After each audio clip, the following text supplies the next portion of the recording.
អញ្ញើធើខណ្ឌមានជ័យដាក់គ្រឿងចាក់ចុះប្រមូលសម្រាមនៅប្រឡាយស្ទឹងមានជ័យរដូវវស្សាបានខិតជិតចូលមកដល់អញ្ញើធើខណ្ឌមានជ័យបានដាក់គ្រឿងចាក់ស្ដារសម្រាមចេញពីប្រឡាយលូស្ទឹងមានជ័យដើម្បីឲ្យលំហូរទឹកភ្លៀងមានការហូរចូលមកបានលឿននិងបញ្ជៀសការជន់លិចនៅក្នុងភូមិសាស្ត្ររាជធានីភ្នំពេញត្រង់ចំណុចមួយចំនួនប្រជាពលរដ្ឋរស់នៅអមសងខាងផ្លូវបានលើកឡើងថាជារៀងរាល់ថ្ងៃគាត់តែងតែឃើញមានប្រជាពលរដ្ឋមួយចំនួនតូចរស់នៅអមសងខាងប្រឡាយលូនេះបានប្រមូលសម្រាមតាំងក្នុងផ្ទះរៀងៗខ្លួន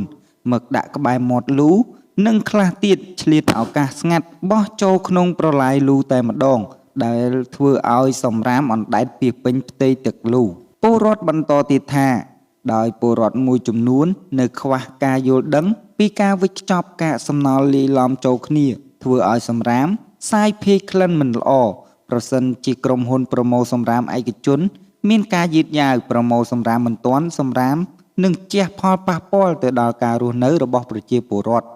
បើយោងតាមការសម្ភាសន៍ជាមួយអភិបាលខណ្ឌមានជ័យបានលើកឡើងថាដើម្បីសម្រួលប្រព័ន្ធផ្លូវទឹកឲ្យហូរបានលឿននិងត្រៀមសម្រាប់រដូវវស្សាចូលមកដល់អាជ្ញាធរបានធ្វើការសហការជាមួយមន្ទីរសាធារណៈរាជធានីភ្នំពេញធ្វើការប្រមូលសម្រាមចេញពីប្រឡាយលូស្ទឹងមានជ័យ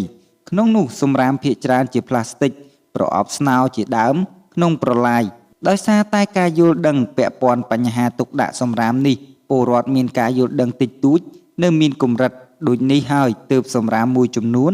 ចោលពាសវាលពាសកាលធ្វើឲ្យមានសត្វពាហនៈខំពំថង់ធ្វើឲ្យសម្រាមហូរចូលទឹកឬក៏ចូលតាមមាត់លូលោកបានបន្ថែមទៀតថាអាជ្ញាធរតែងតែចុះស្ដារសម្រាមប្រឡាយនេះមួយដងទៅពីរដងក្នុងមួយឆ្នាំទៅតាមបរិមាណសម្រាមយើងសម្អាតរហូតព្រោះប្រឡាយនេះឲ្យតែមានសម្រាមច្រើនយើងសម្អាតហើយរដូវប្រាំងមិនសូវមានទេប៉ុន្តែរដូវវស្សាគឺយើងត្រូវប្រយ័ត្នប្រយែងហើយព្រោះសម្រាមច្រើនធ្វើឲ្យទឹកហូរយឺតនាំឲ្យមានការជន់លិចនៅផ្នែកមួយចំនួនក្នុងភូមិសាស្ត្ររាជធានីភ្នំពេញ